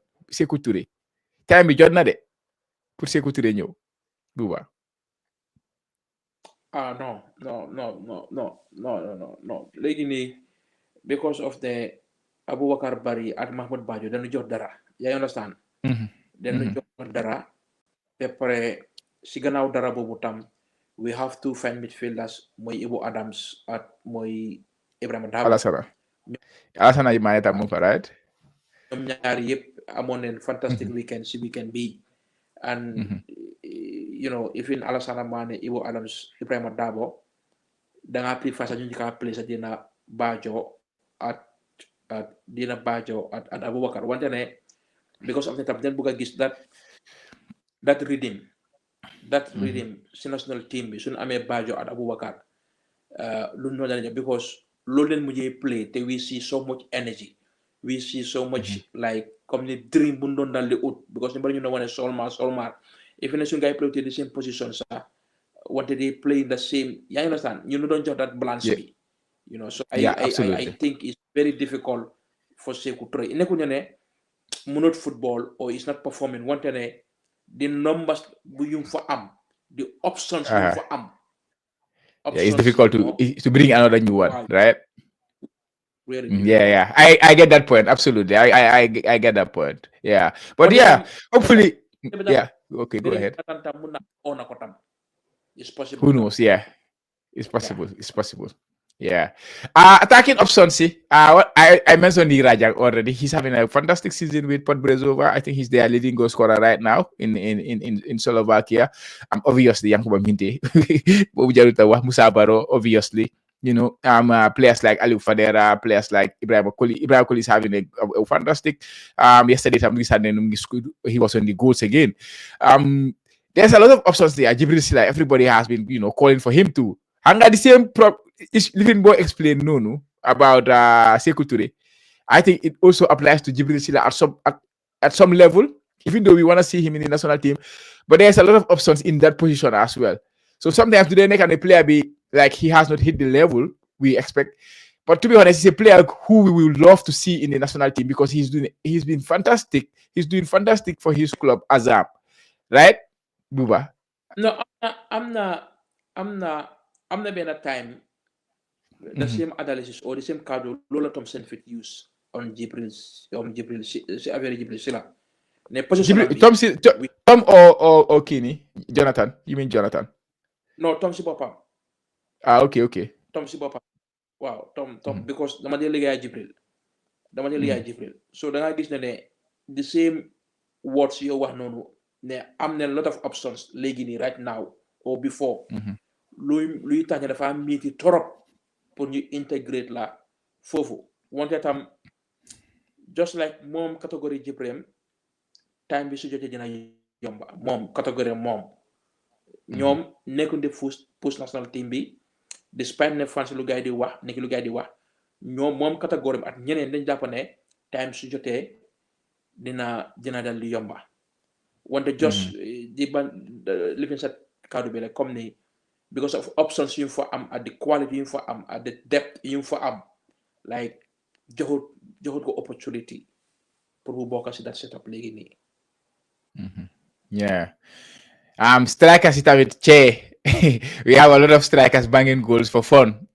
Last time we were like about Lamin Jao. I think one time the similar thing applied there because last time we all know that Abdullah Ceesay was leading the line in our last game. He scored very important goal. That time he was banging goals for Pirate. Then we moved to a better league in Germany. He's an option up there. Adam Obojang starting be impactful for his club, Grasshoppers. Ali So, like right now, he's one of the best strikers in Turkey. Honestly, one of the best, scoring goal every week, 7 games consecutively in the league, scoring goals. Alassane Diatta, he's vying for the leading goal scorer in the in England League 2. So the striking options, there are many there. You all expect for no Johnny Def. Last time, no one CHANQ. Alisson they need to leave put also in a place where I establish as a no one striker for the national team. You understand? He has all the attributes that you need for a striker. The physical. You understand? He can run. He can hold the play. He is skillful. And also, most importantly, he score goals. He score goals. So I think Dafa they got a job that confident. Mohammed Momoy the main man. But national team is all about that. About certain positions they need to establish the core of the team, the goalkeeper, the center half, the holding midfielder, and also the striker. Line with this core. Understand that? So yeah, we have options, which is good to have options. Understand? Then come to last time. Alassane Diatta ak Abdoulaye Ceesay. Okay. After Alisson, first 30 minutes, first 60 minutes is for Alisson. You understand? Ali knows that. So after 30 minutes, not so you have chance for new play. Understand? Legally, which 4 will you go with in this case? So coach or is on select Alisson, of course, obviously. Who will be the 3 to back him up? Players are doing well. Yeah, last. Nigel Ablaise, although he's not scoring, but his recent performance with the national team. And he's also playing in the top 5 league. I mean, understand? Yeah. But then from considerable club as a new, is normal who face this plus club in struggle. Then I find it, understand? I would love to bring Jibril Silla, to be honest. To be honest. Born now in the but I think I would just go for 3 instead of 4. You'll go for 3. And with all the options we have, I think it's important to add another one. Adam Sidibe, Adam Bojang. These are all options. I think I'm going to have to do that's not. Was Ibrahim Koli, I think he needs to be back in the team. So having Ibrahim Koli adding up to the attack, you understand? Although he's a white player, also he's part of the attack. Because most of the time he play 4-3-3. So him, Fadera, Minteh, Musa Boro, Abdoulaye Diallo, I think ultimate Chama. Ultimate is another thing. So having 4 of it, understand, it's not bad, but do we need 4? We need 4. That's my problem. That's my problem. Yeah, different. Buba, striking options. Let me say 4. Well, let me say 3. You're a bit. Man, I will go with 4. One personally. Yeah, no. For now, d'accord naa cee ne needum for they need 3 because of ne lan moo tama walul mooy ne the other options ñoom Musa Baro Ablaye Jallow at Ibrahima Koli at even Ali Fajara then they score goals you understand so then those other 4 strikers wanted in this game especially with Cameroon man doon oote pour ñu start on Abdoulaye Ceesay débu Abdoulaye Ceesay started at Tunisia man doon a game earlier pour bu start sa wante in this game tam bugga na Alassane Jatta start you understand because ba léegi amum di blanche den dee gis naka leen dee struggle Alassane bu mu ñëwoon méegoon na lot of efforts and was close to scoring Abdoulaye Ceesay score yoon na wante léegi parce que jox nga Abdoulaye Ceesay bu start léegi joxal kii tam léegi joxal tam Alassane Jatta bu dal di start foofu la wante I think that I will go with 3 strikers parce que ne am nañ enough quality pour ñu mën a score. Which 3 will you go with?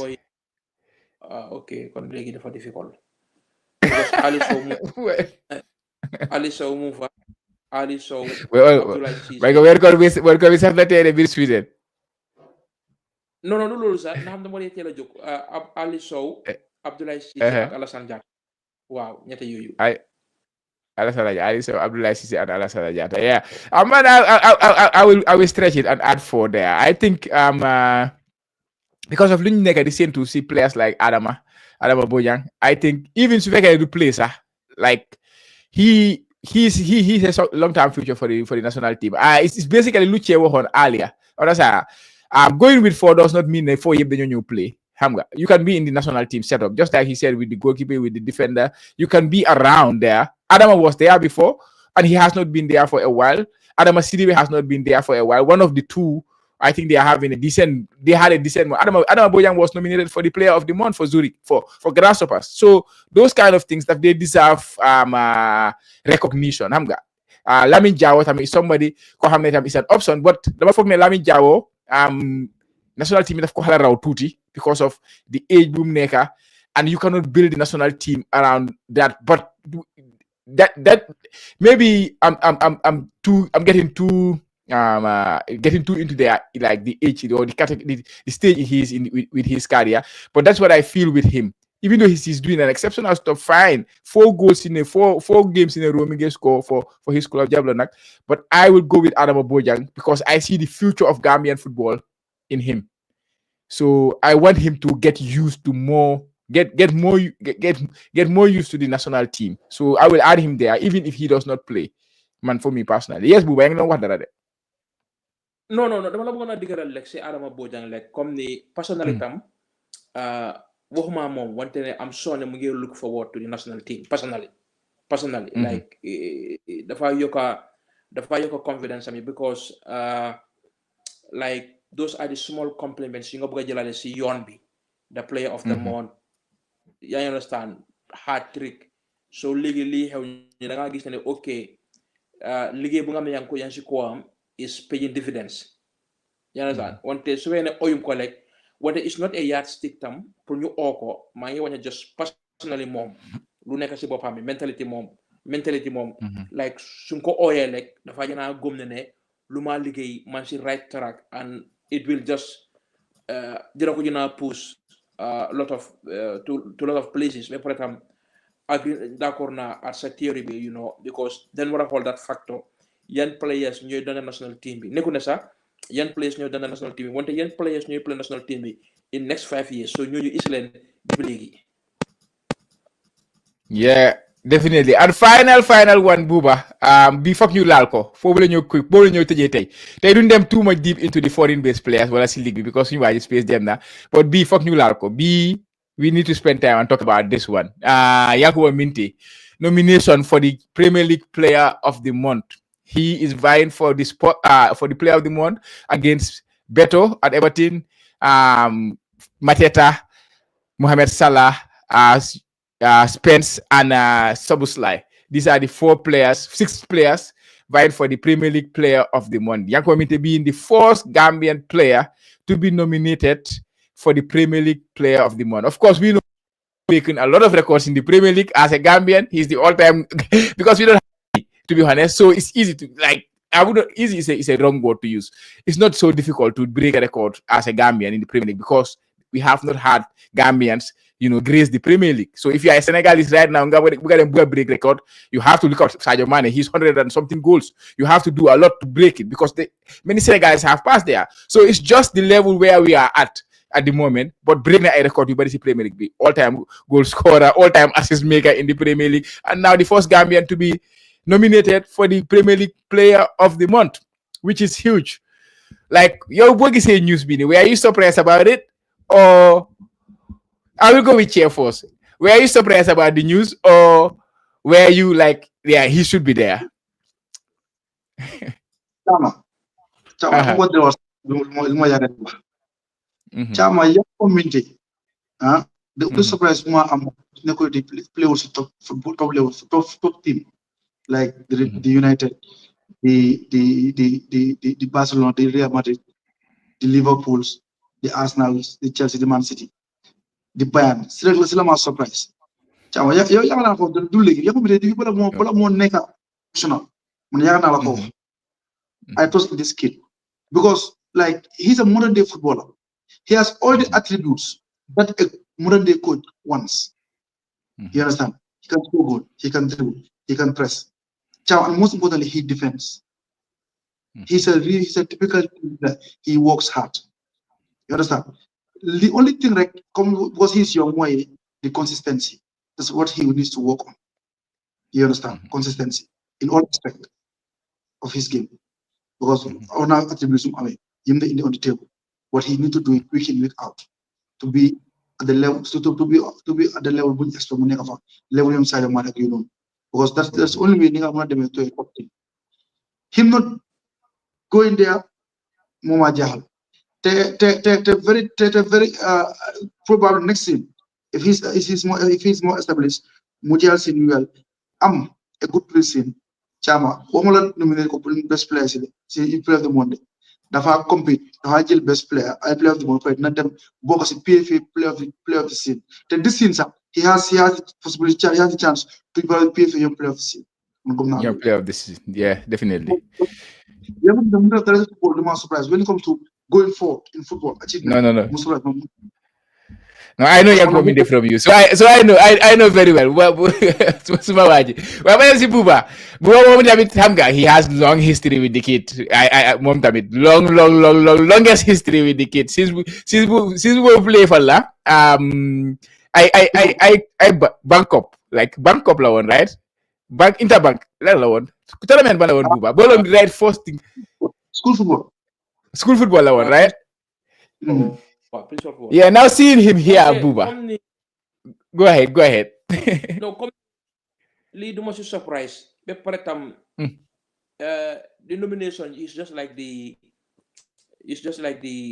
Jalov Bandaba foreign place of the year of their body players, like 5 choices.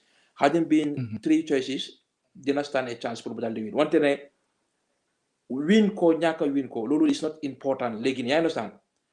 Definitely. Club wise, dafa win the player of the month be, dafa win the goal of the month. Club wise be. No, that's goal of the month to go win. Bo goal of the month to go win. Mito ma may win bo. Hala kisto mito ba goal boom score.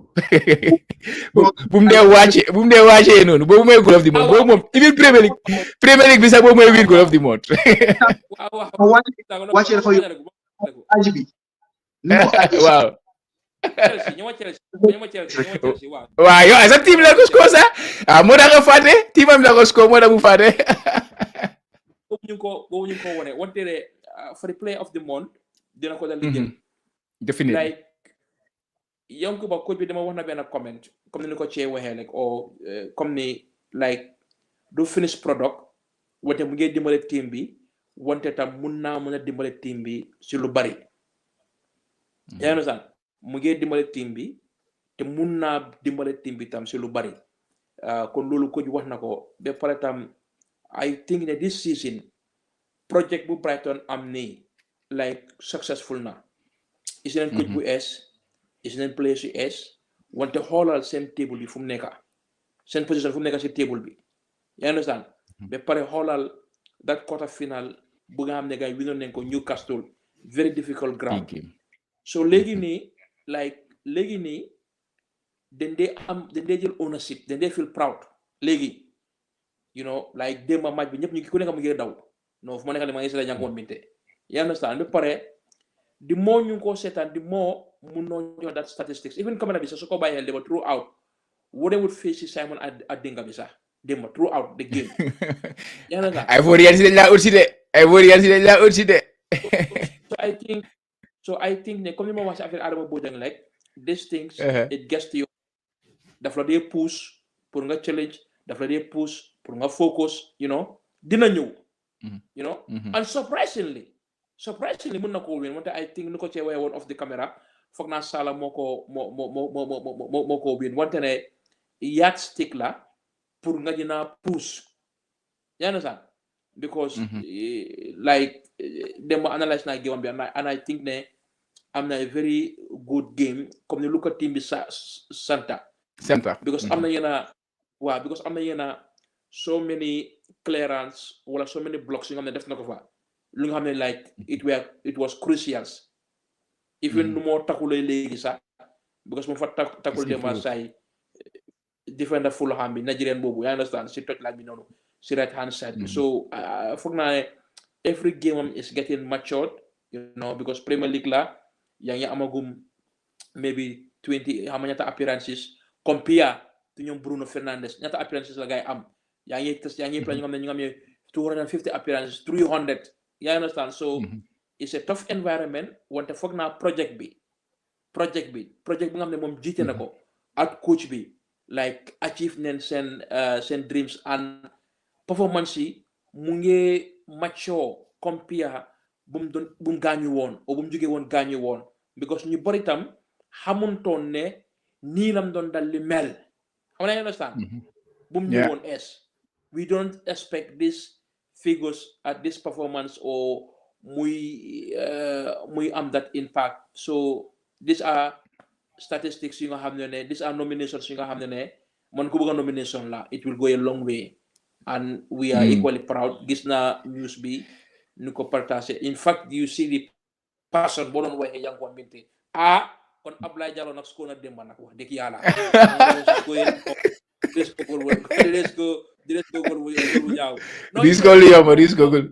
no because soo gisee Ablaye si land up bi dan dee am doubt because of ne it's not the quality of match you guys amee wante mun na am because of the injury wante in fact dem na and the contract waaw mënu maa gis Ablaye Jallow sax because orwa matee dem ba wante play na 84 minutes and the coach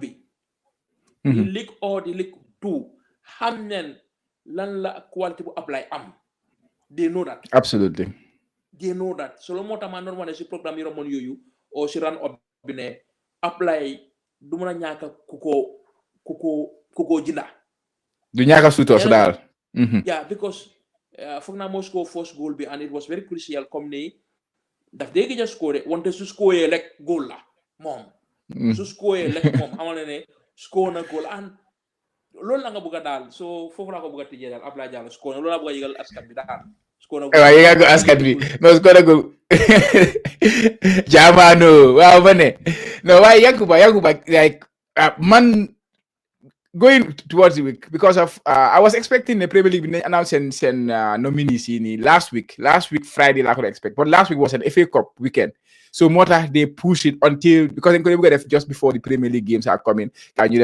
So every week I was clicking to check that guy nominated because for me personally, I nominated on I was gonna be very, very disappointed because I think that he was one of the best players in the month, period. Because so I said Simon B, but I think playing about another games I play 4 games I play in League B. First game it did not go well for them. It was against Nottingham Forest. We remember that game 7-0. They lost that game. But then look at the positives from the Brighton side as an individual player. The only positive they had on that day was Yankuba Minteh. But again, I always caveat that with the fact that you don't want to be the best. You don't want to be the best player in a team that lost 7-0. But at an individual level, starting from last month of January, Chemi for a very consistency. He has been keeping up good, consistent performances from January, the turn of the year. Every single game we play has been a very good performance. If a Kobe we play first game against Norwich, like it was a very mature performance from him. Even though that they scored, probably they create assist B and then create the assist of the assister. Monica Bu they scored a brace, nakal to that. Ruta, Yanko Minteh played a crucial role in that game. And then after that, we follow with the United game. That was last month. And then after that, Hamgal, see that guy play against Nottingham Forest. Alamon is Bobu no Monica Boom later training when bench against Everton. After Lolo Munyuat against Nottingham Forest, he played a decent game, played against Chelsea, an exceptional game against Chelsea. And it was so disappointing in the fact that Brighton sent player of the match, Musuko Am. That's my one and Harriman. But again, it's similar to what we do. Similar to what we do here. It's about voting. Fans in Yoko vote. Whoever they vote, you don't have right to dispute what the fans say. You have to, because it's a fans player of the match. And Yanko Minteh, unfortunately, Belegi, he has not won man of the match for Brighton club. But he has won it twice in the Premier League against Man United, against Chelsea. You know, win. All those occasions, Mito Wamoko win as a Brighton player. Munharima. But he has been really, really consistent. And this month, guys, look at who scored. Last week, I think mentioned about who scored a little bit as well. Like, he has the highest rating in the Premier League. Who scores rating is not based on fans Nyoko vote, whether Kelemoko vote. It's based on collecting tons of data. Then you analyze, then you get data, you wake up. You wake up.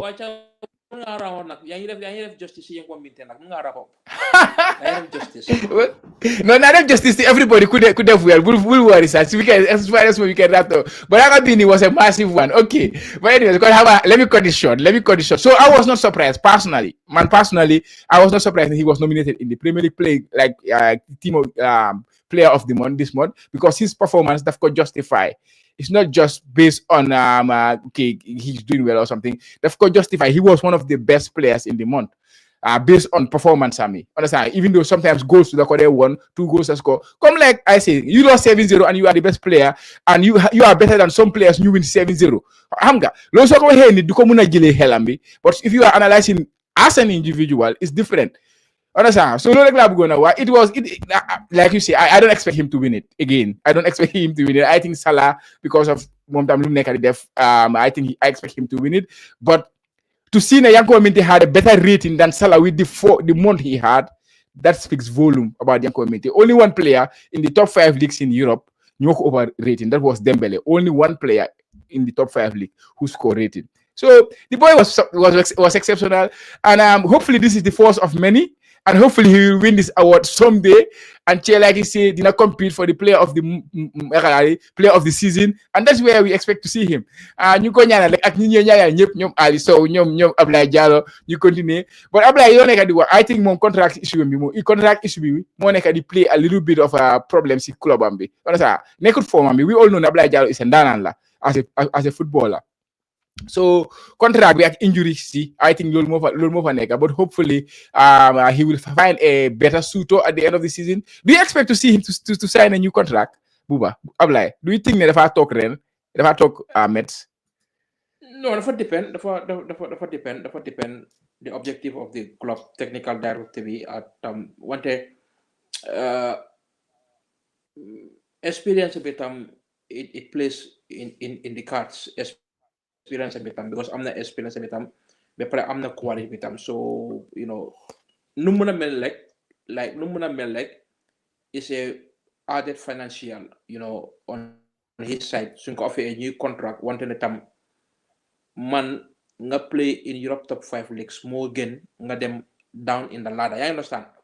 Hanga man I will fofu la ko buga gis be pare fokk na with the table standings legi ni after sen game bi demba like foog naa ne although nekkum force wante foog naa ne am nañ chance pour delluwaat si League One bi ba pare tam for the final dance like bu am lu mu bëgga di deserve pour bu play week in week out because previous seasons yu galoon nekk League One du doon play week in week out loolu moo tax bu demoon Belgium wante ne deserve na pour bu am that consistent bu am a full season bu nga xam ne like mu ngi make things happen although ne then they dem ñu wàcca ñu eeg wante ne ñun as Gambians bëgg nañ ko gis foofu for one last chance pour bu dal di play nu ma la ko waxee ma am ko si League One bi moo des put them down in the rankings yeneen leagues ak yeneen dëkka loolu du yóbbu football Gambia. Definitely. Buba, jërëjëf Buba. Ma ne ko Che, thank you very much. ñu wrap up ko foofu. Buba, any final word? Then su ko defee ñu mun a jox wax suñu gars yi dig daje ko Che de waxee ñu wax gars yi dig daje. waaw Che xam na fa jógee training dafa jógee get together daal du fi mën a ñëw du fi sol ñu ne global seen bagage du fi advertise su gars yi bëggee jaay nañ ko ak seen store fii su fee ñëw. ëllëg joxante na ngeen suñu ëllëg sama ngeen suñu telegram ëllëg ñun la suñu la mooy ëllëg waa Caama Caama Buwa ñun dañoo change Gambian football dañ ko yóbbu another level Caama waaw boobu ñu seetaan Buwa ko non su bëggee we are uni global we are wala daa yes okay no Caama waaw su gay isi dara si table bi ñu review ko wante duñ mën a accept kii ñëw toog fee Unique Global mun ëllëg mën naa ñëw toog fee communion du rafet so Unique Global dana ñaan rek waa nga dégg de la jaajëfal thank you bro yaba thank you for the time waaye yow de ba noppale ko fu mu ne nii day jëla relaxal léegi tey dog bi jot soreetul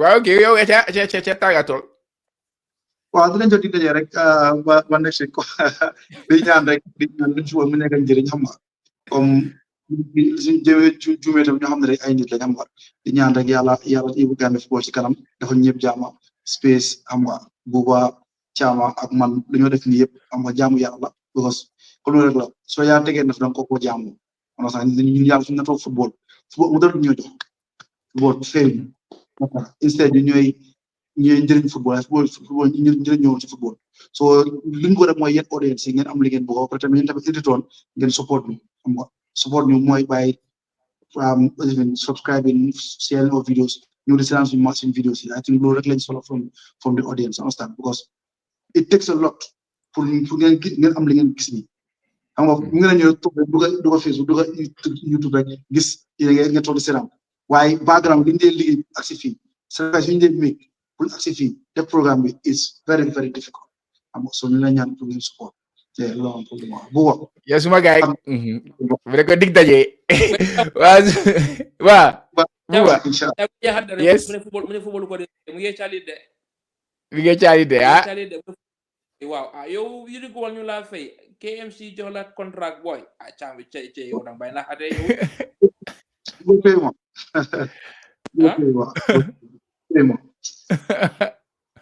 well, anyways, my guy, thank you for the time. I think it was another fruitful one. Jeff Space TV mom them na.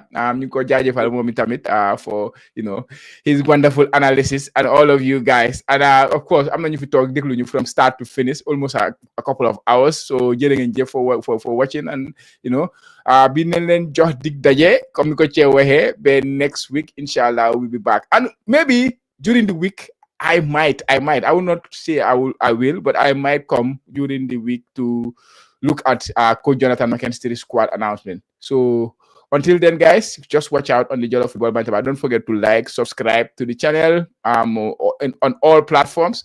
Buba, be benen yon. Goodbye. Jërë ngeen jëf, guys.